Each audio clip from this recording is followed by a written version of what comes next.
In the shadow of ancient mountains, where the sun sets ablaze the sky, lies the forgotten empire of Aeloria. Once a beacon of culture and prosperity, its towering temples now stand as silent witnesses to the passage of time.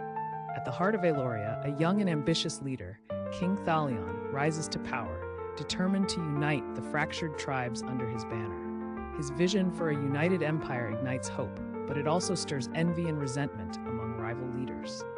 As alliances form and betrayals lurk in the shadows, the winds of war begin to howl. The neighboring kingdom of Eldoria, fearing Thalion's rise, prepares to strike, igniting a conflict that could lead to the fall of Aeloria. In a shocking turn, a trusted advisor betrays Thalion, revealing vital secrets to the enemy.